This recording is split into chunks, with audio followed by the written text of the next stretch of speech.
साथियों, आप सभी का एक बार फिर से स्वागत है पेट 2022 के daily top 50 GS practice video session में। इस सेशन के अंतर्गत अभी तक हमने 7 प्रैक्टिस सेट सॉल्व कर चुके हैं। आज ये हमारा 8वां प्रैक्टिस सेशन होने वाला है। जैसा कि आप सभी जानते हैं, यह सेशन रोज़ डेली दोपहर को लाइव होता है, तो सभी साथियों से निवेदन है इस सेशन को ज्वाइन करना बिल्कुल ना भूलें। साथ ही अपने सभी व्हाट्सएप टेलीग्राम ग्रुप में इस वीडियो की लिंक शेयर करना बिल्कुल ना भूलें, ताकि जो भी दोस्त आपके इस साल पेट के एग्ज़ाम के लिए प्रिपरेशन कर रहे हैं उनमें उनकी हेल्प हो सके। तो चलिए अब डायरेक्टली हम सेशन की शुरुआत करते हैं। आज के सेशन का पहला क्वेश्चन है, दिल्ली में अलाउद्दीन खिलजी के शासनकाल की अवधि क्या थी। आपको बताना है जब दिल्ली सल्तनत के खिलजी वंश का शासक अलाउद्दीन राज्य कर रहा था, शासन कर रहा था, वो कब किया था, उसका टाइम पीरियड बताना है आपको। इसका करेक्ट आंसर हो जाएगा ऑप्शन नंबर ए, 1296 से 1316 के बीच में। अच्छा, आपको अगर दिल्ली सल्तनत काल का सीक्वेंस याद करना हो तो कैसे याद करोगे। एक फॉर्मूला है, आपको याद रखिए, नोट डाउन कर लिए। गुल खिले तो सांस लो, गुल खिले तो सांस लो। सबसे पहले कौन आया, गुल मतलब गुलाम वंश सबसे पहले, उसके बाद खिलजी वंश, उसके बाद तो तुगलक वंश, उसके बाद सांस सैयद वंश, और लास्ट में आया था लोधी वंश। ओके, ऐसे याद कर सकते हो। चलिए नेक्स्ट क्वेश्चन पे चलते हैं। क्वेश्चन नंबर 2, बक्सर का युद्ध कब हुआ था। आपको बताना है बक्सर का युद्ध कब हुआ था। इसका करेक्ट आंसर मैं बता दूं, इसका आंसर है ऑप्शन नंबर सी, 1764 ईस्वी में बक्सर का युद्ध हुआ था। बक्सर के युद्ध के उपरांत एक संधि हुई थी, इलाहाबाद की संधि। इसके तहत बंगाल में द्वैत शासन की शुरुआत हुई थी। ओके, नेक्स्ट क्वेश्चन पे चलते हैं। क्वेश्चन नंबर 3, राजा हर्षवर्धन ने एक प्रसिद्ध नाटक लिखा था, उस नाटक का नाम बताना है। जो हर्षवर्धन है उसने एक नाटक लिखा था, इसका नाम है नागानंद। अच्छा, हर्षवर्धन किस शासन में कौन आया था, चीनी यात्री वेनसांग किसके शासनकाल में आया था, हर्षवर्धन के। और फायान किसके शासनकाल में आया था, चंद्रगुप्त विक्रमादित्य या सेकंड बोलते हैं। ओके, और वेनसांग को यात्रियों का राजकुमार भी कहते हैं। चलिए नेक्स्ट क्वेश्चन पे चलते हैं। क्वेश्चन नंबर 4, सूरदास निम्नलिखित में से किस मुगल शासक के समकालीन थे। आपको बताना है जो सूरदास थे वो किसके शासनकाल में निवास करते थे। तो इनका टाइम पीरियड दोनों अकबर और बाबर दोनों के बीच में आता है, मतलब दोनों का है। इस ऑलमोस्ट 1580 से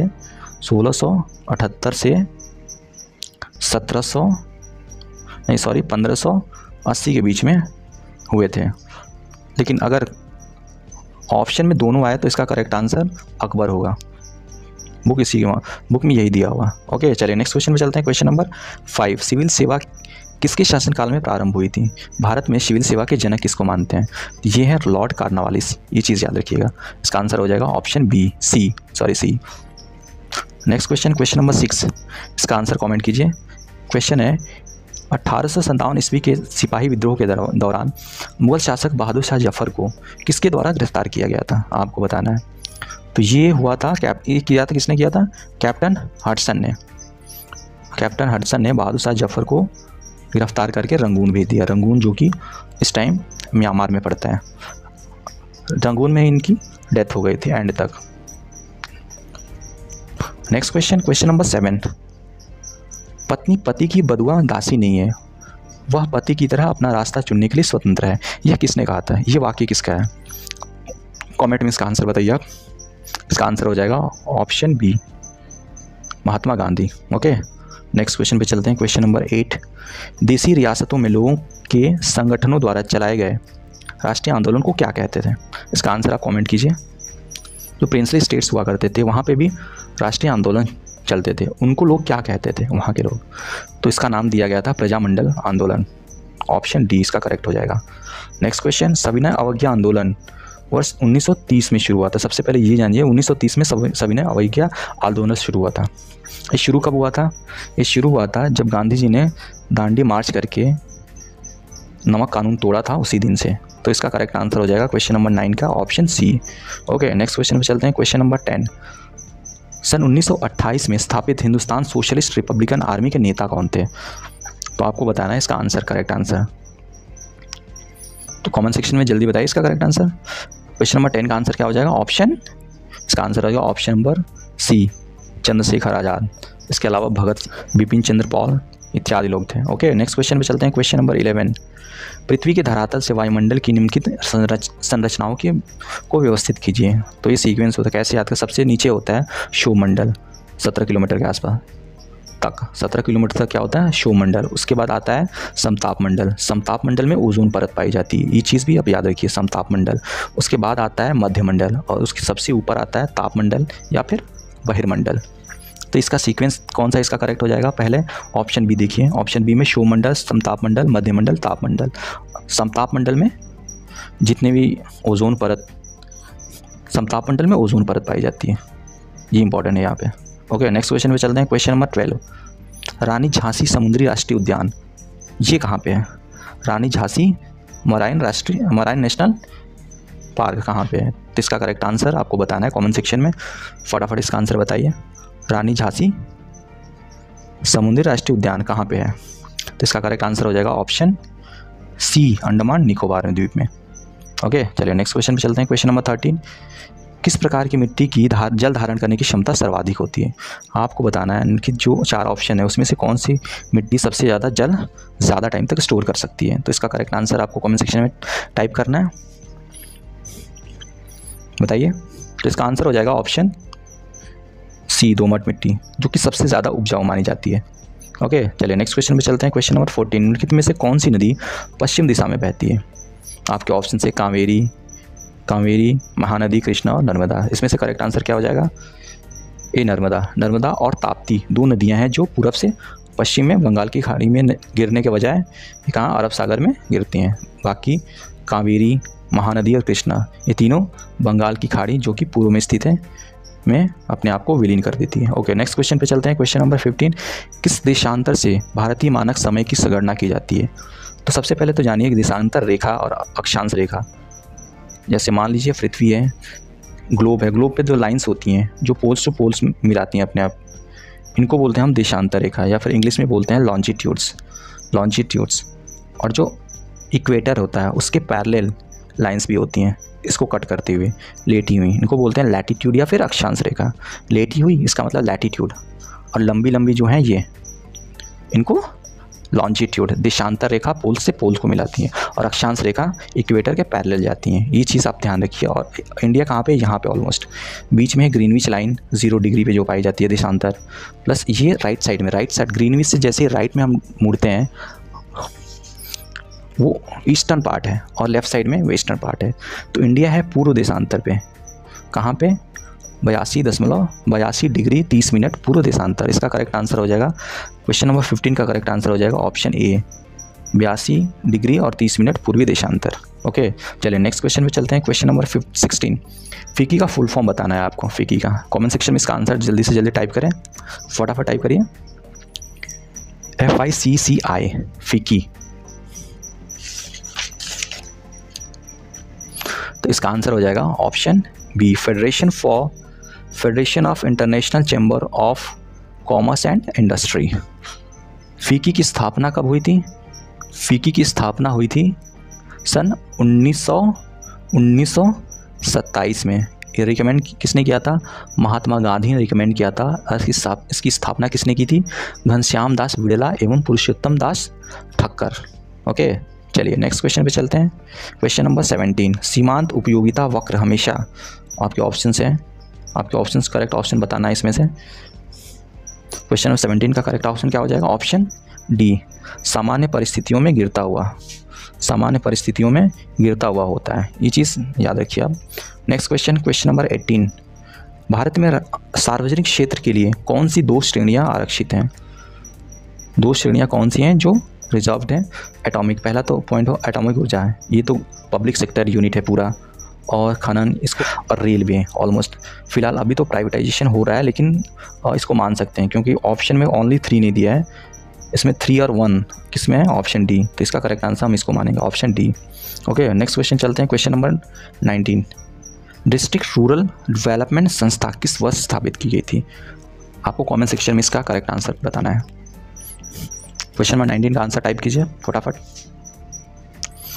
तो इसका आंसर हो जाएगा ऑप्शन ए, 1980 में ये डिस्ट्रिक्ट रूरल डेवलपमेंट संस्था स्थापित की गई थी। चलिए नेक्स्ट क्वेश्चन पे चलते हैं। क्वेश्चन नंबर 20, किस वर्ष में प्रथम बार बैंकों को राष्ट्रीयकृत किया गया था?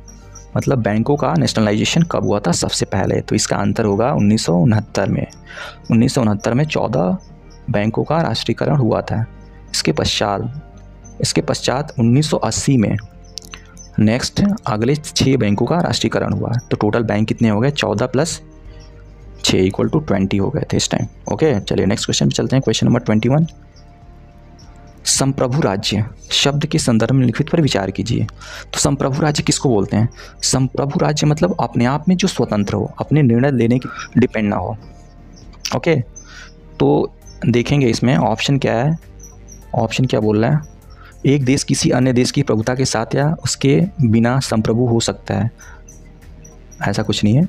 यूएनओ में सदस्यता प्राप्त करते समय संप्रभुता के साथ समझौता किया जा सकता है, ऐसा कुछ नहीं है। तो ये दोनों नहीं है, फिर इसका आंसर हो जाएगा ऑप्शन डी, इसमें से कोई नहीं, ऐसा कुछ नहीं है। ओके, नेक्स्ट क्वेश्चन पे चलते हैं। क्वेश्चन नंबर 22, निम्नलिखित में से कौन सी पंचायतों के विकास के लिए सुझाव देने वाली सर्वप्रथम समिति थी?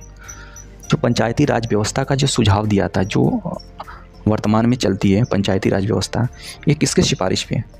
इसका करेक्ट आंसर हो जाएगा सबसे पहले बलवंत राय मेहता समिति। अच्छा, बलवंत राय मेहता समिति का गठन कब हुआ था? इस गठन हुआ था 1957 में।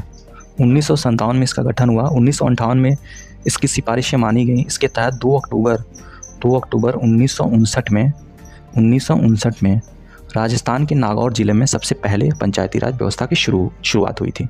ओके, इसमें त्रिस्तरीय 3rd टायर स्ट्रक्चर प्रस्तावित किया गया था। 3rd टायर स्ट्रक्चर, सबसे ग्राउंड लेवल पे क्या था? ग्राम पंचायत, फिर बीच वाले में क्या था? पंचायत समिति, और थर्ड लेवल पे क्या था? जिला पंचायत। बल्कि जो अशोक मेहता समिति थी, अशोक मेहता समिति ये कब बनी थी? 1978 में। इसने सिफारिश दी थी 2 टायर स्ट्रक्चर का। जो बीच वाला पंचायत समिति थी, इसको इसने नेग्लेक्ट कर दिया था। ओके, चलिए नेक्स्ट क्वेश्चन पे चलते हैं। क्वेश्चन नंबर 23, सूचना अधिकार का अधिनियम राइट टू इन्फॉर्मेशन किस वर्ष लागू हुआ था? आपको कमेंट में इसका आंसर बताना है। आपके ऑप्शन से 2003, 2004, 2005 या 2006। इसका करेक्ट आंसर क्या हो जाएगा? ऑप्शन में बताइए, इसका करेक्ट आंसर क्या हो जाएगा? कमेंट सेक्शन में बताइए। तो इसका करेक्ट आंसर हो जाएगा ऑप्शन सी, 2005। ये तो हो गया सूचना का अधिकार। अब शिक्षा का अधिकार, शिक्षा का अधिकार कब लागू हुआ था? ये हुआ था 2010 में शिक्षा का अधिकार। अच्छा, एक क्वेश्चन पूछता है, मजदूर शक्ति संगठन का संबंध किससे है? तो आरटीआई मजदूर शक्ति संगठन के सिफारिश पे, मतलब इसी की मांग पे आरटीआई लाया गया था इंडिया में। Okay, next question. Question number 24, भारतीय संविधान के किस संशोधन द्वारा प्रस्तावना में 2 शब्द समाजवादी और धर्मनिरपेक्ष जोड़े गए थे? एक्चुअल में देखा जाए तो जो 42nd ऑफ अमेंडमेंट हुआ था, 42, उसमें 3 शब्द जोड़े गए थे, समाजवादी, धर्मनिरपेक्ष तथा एक तीसरा था अखंडता। इसको बोलते हैं integrity. Socialist, secular plus integrity, ये तीनों शब्द जोड़े गए थे। इसका करेक्ट आंसर हो जाएगा ऑप्शन सी। जो 42वें नंबर का जो संविधान संशोधन था, इसको क्या बोलते हैं हम? मिनी कॉन्स्टिट्यूशन या लघु संविधान की संज्ञा देते हैं। Okay, next question. Question number 25, संविधान की कौन सी अनुसूची भारत में राज्यों को सौंपे गए स्थानीय स्व सरकारों के लिए प्रबंध करती है? इसका आंसर क्या होगा? कमेंट सेक्शन में बताइए। इसका आंसर हो जाएगा ऑप्शन ए, शेड्यूल 11, जो कि 73वें संविधान संशोधन के अंतर्गत 1992 में संविधान के शेड्यूल में जोड़ी गई। इसके पहले मूल संविधान में 10 ही टोटल अनुसूचियाँ हुआ करती थी। 11वां नंबर 73 वाले में और 12वां नंबर जो था 74 अमेंडमेंट में जोड़ा गया था। नेक्स्ट क्वेश्चन है 26, आवेशित की गई एक वस्तु द्वारा किसी अन्य आवेशित की गई वस्तु अथवा आवेशित न की गई वस्तु पर लगाए गए बल को क्या कहते हैं? इसका करेक्ट आंसर आप कमेंट सेक्शन में बताइए। इसका करेक्ट आंसर हो जाएगा ऑप्शन बी, विद्युत स्थैतिक बल। ओके, चलिए नेक्स्ट क्वेश्चन पे चलते हैं। न्यूट्रॉन की खोज किसने की थी? बहुत ही प्यारा क्वेश्चन है। न्यूट्रॉन की खोज किसने की थी? आप सभी को पता होगा। इसकी खोज की थी सन 1932 में चैडविक नामक एक साइंटिस्ट ने। इसके अलावा इलेक्ट्रॉन की खोज किसने की थी और प्रोटॉन की खोज किसने की थी? ये आपको कमेंट सेक्शन में हमको बताना है। ओके, चलिए नेक्स्ट क्वेश्चन पे चलते हैं। क्वेश्चन नंबर 28, ओमेगा 3 वसी अम्ल में उपस्थित होता है। ओमेगा 3 वसा अम्ल किस में उपस्थित होता है, ये पूछ रहे हैं। आपके ऑप्शन है ए मछली, बी अखरोट, सी दालें या फिर डी ABC दोनों। तो इसका करेक्ट आंसर हो जाएगा ये मछली और खरीद दोनों, इसमें ऑप्शन नंबर डी इसका करेक्ट आंसर हो जाएगा। चलिए नेक्स्ट क्वेश्चन का आंसर आप कमेंट सेक्शन में बताइए। जुगाली करने वाले पशुओं का आमाशय में बटा होता है, आपको बताना है। क्वेश्चन नंबर 29 है। जो जुगाली करने वाली पशु हैं जैसे गाय, भैंस इत्यादि, इनमें जो आमाशय उनका होता है, पेट होता है, कितने पार्टों में डिवाइडेड होता है? तो इसका आंसर हो जाएगा ऑप्शन ए, 4 भागों में। ओके, जिसमें से आमाशय का पहला भाग, इसको रूमेन बोलते हैं, जो फर्स्ट पार्ट होता है इसको रूमेन बोलते हैं, जो सबसे बड़ा होता है रूमेन। ओके, नेक्स्ट क्वेश्चन पे चलते हैं। क्वेश्चन नंबर 13, निम्नलिखित में से किस कोशिका में हीमोग्लोबिन होता है?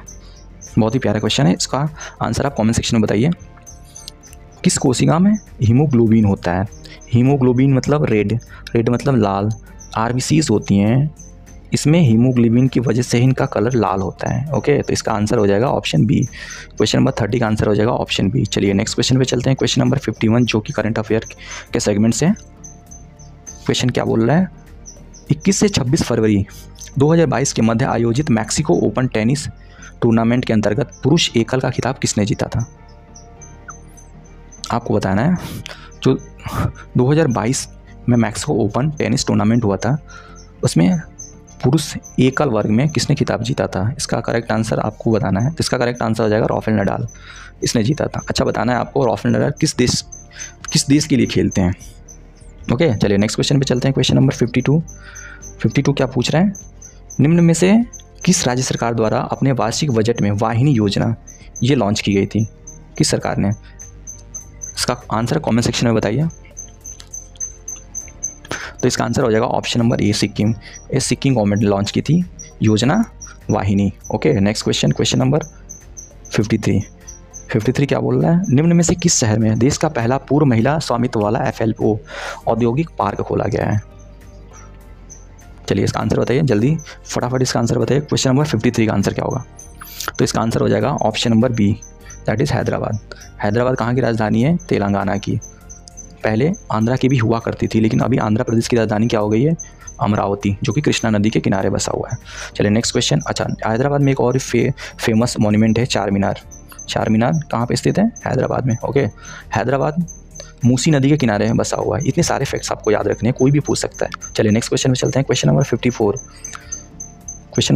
क्या है? जुलाई अगस्त 2022 में प्रस्तावित 44वें फीडे शतरंज ओलंपियाड 2022 की मेजबानी भारत के किस शहर में सौंपी गई है? फीडे किस खेल से संबंधित है? शतरंज से। जो 2022 का फीडे होने वाला है उसकी मेजबानी भारत कर रहा है। ये पूछ रहा है भारत के किस शहर में ये होगा? तो इसका आंसर हो जाएगा ऑप्शन सी, चेन्नई में होने वाला है। ओके, नेक्स्ट क्वेश्चन पे चलते हैं। चेन्नई में होने वाला नहीं, एक्चुअली जुलाई अगस्त में हो चुका है चेन्नई में। चलिए नेक्स्ट क्वेश्चन में चलते हैं। क्वेश्चन नंबर 55 क्या बोल रहा है? विश्व बैंक ने किस राज्य में गरीब व कमज़ोर समूहों को सामाजिक सुरक्षा सेवाओं तक पहुंचाने में सहायता करने के प्रयासों का समर्थन करने हेतु $125 मिलियन का कर्ज देने की पेशकश की है? इसका आंसर आप कमेंट सेक्शन में बताइए। इसका आंसर मैं बता दे रहा हूँ, इसका आंसर हो जाएगा West Bengal, option D. Okay, चलिए नेक्स्ट क्वेश्चन चलते हैं। क्वेश्चन नंबर 56 रूस यूक्रेन युद्ध के दौरान भारत में यूक्रेन स्थित अपने दूतावास को किस अन्य देश में अस्थायी रूप से स्थानांतरित कर दिया गया है? इसका आंसर क्वेश्चन नंबर 57 का आंसर आपको कमेंट में टाइप करना है फटाफट। तो क्वेश्चन नंबर 56 का आंसर क्या हो जाएगा? इसका आंसर हो जाएगा ऑप्शन ए, पोलैंड। अच्छा, कौन बताएगा पोलैंड की कैपिटल क्या है? पोलैंड की राजधानी क्या है? कमेंट सेक्शन में टाइप करिएगा। ओके, चलिए नेक्स्ट क्वेश्चन चलते हैं। क्वेश्चन नंबर 57 राष्ट्रीय सुरक्षा दिवस किस दिन मनाया जाता है? आपको बताना है राष्ट्रीय सुरक्षा दिवस किस दिन मनाया जाता है। इसका आंसर कमेंट कीजिए आप। क्वेश्चन नंबर 57, तो इसका आंसर हो जाएगा ऑप्शन सी, 4 मार्च। इस 4 मार्च को सेलिब्रेट किया जाता है। ओके, चलिए नेक्स्ट क्वेश्चन पे चलते हैं। क्वेश्चन नंबर 58 गूगल ने अपने गूगल प्ले पास सर्विस किस देश में लॉन्च की है? बहुत ही अच्छा क्वेश्चन है और बहुत बढ़िया क्वेश्चन है, काफ़ी मज़ेदार। गूगल ने अपनी गूगल प्ले पास कहाँ पे लॉन्च की है? इंडिया में। ओके, इसका आंसर हो जाएगा option C, Bharat. Next question number 59 March 2022 में किस राज्य सरकार ने पाल ददवाव नरसंहार के 100 वर्ष पूरे किए हैं? चलिए इसका आंसर बताइए। क्वेश्चन नंबर 59 का आंसर हो जाएगा option number B, option B is the correct answer, Gujarat. ये नरसंहार कहाँ पे हुआ था? पाल ददवाव नरसंहार गुजरात में। ओके, चलिए नेक्स्ट क्वेश्चन चलते हैं। क्वेश्चन नंबर 60, वंदे भारत की सिग्नेचर ट्यून से संबंधित कथनों पर विचार कीजिए। इतने सारे पॉइंट्स है, इसका करेक्ट आंसर आपको चूज़ करना है। तो इसका करेक्ट आंसर आप कमेंट कीजिए। तो इसका करेक्ट आंसर हो जाएगा ऑप्शन सी, 1 और 2 दोनों है, दोनों सही हैं, दोनों सही कह रहे हैं। ओके, चलो नेक्स्ट क्वेश्चन चलते हैं। क्वेश्चन नंबर 61, भारत की पहली बुलेट ट्रेन से मतलब कहाँ से कहाँ तक दौड़ेगी? तो इसका आंसर होगा अहमदाबाद से मुंबई। ओके, ऑप्शन 20 का करेक्ट आंसर हो जाएगा। क्वेश्चन नंबर 62, सार्क के संबंध में निम्नलिखित में से कौन सा कथन सत्य नहीं है? इसका मतलब सार्क के बारे में कौन सा सही नहीं है? पहला क्या बोल रहा है? सार्क सदस्यों ने साफ्टा नामक एक संधि पर हस्ताक्षर किए हैं, तो ये सही है, ये वाला सही है। इसका पहला सम्मेलन बेंगलुरु में हुआ था, नहीं, इसका ढाका में हुआ था। पहला सम्मेलन कब हुआ था? 1985 में इसकी स्थापना हुई थी, उसी टाइम पे इसका पहला सम्मेलन कहाँ पे हुआ था? ढाका में, बांग्लादेश की राजधानी ढाका। ओके, यही इसका गलत होगा, यही इसका करेक्ट आंसर हो जाएगा, आगे पढ़ने की ज़रूरत ही नहीं। इसका हेडक्वार्टर नेपाल की काठमांडू में, करेक्ट, स्थापना 1985, सारे सही हैं। तो 62 का आंसर क्या हो जाएगा? Option B. ओके, चलिए नेक्स्ट क्वेश्चन पे चलते हैं। Question number 63, we are displaced बहुत ही फेमस बुक है, किसकी? पाकिस्तानी, ये मलाला यूसुफजई की। इनको 2014 में नोबेल पुरस्कार भी मिल चुका है, शांति का नोबेल पुरस्कार, संयुक्त रूप से भारत की। इसी टाइम कैलाश सत्यार्थी जो भारत के हैं, कैलाश सत्यार्थी जो बचपन बचाओ आंदोलन किया था इन्होंने, कैलाश सत्यार्थी, इनको भी साथ में मिला था संयुक्त रूप से। कैलाश सत्यार्थी प्लस मलाला यूसुफजई दोनों को मिला के 2014 का संयुक्त रूप से नोबेल पुरस्कार दिया गया था। ओके, चलिए नेक्स्ट क्वेश्चन पे चलते हैं। क्वेश्चन नंबर 64, क्वेश्चन नंबर 63 के बाद डायरेक्टली 64 आ जा रहा है, सॉरी, चलिए लगता है यही है लास्ट क्वेश्चन। आज का लास्ट क्वेश्चन कौन सा है? Question number 70, golden pain of freedom पुरस्कार किससे संबंधित है? गोल्डन पेन ऑफ फ्रीडम ये अवार्ड है, किस फील्ड में दिया जाता है? आपको बताना है किस फील्ड में दिया जाता है। तो इसका करेक्ट आंसर है ऑप्शन ए, पत्रकारिता के फील्ड में ये दिया जाता है। ओके, तो ये था आज का सेशन। आई होप आप सभी को पसंद आया होगा। आप अपने सुझाव कमेंट सेक्शन में दे सकते हैं। साथ ही ये भी बताएं ये सेशन आपको कैसा लग रहा है, और आपको बताना है कि आपने आउट ऑफ 50 टोटल कितने क्वेश्चंस करेक्ट किए हैं। ये सारी चीज़ें आप कमेंट में ज़रूर बताएं। ओके।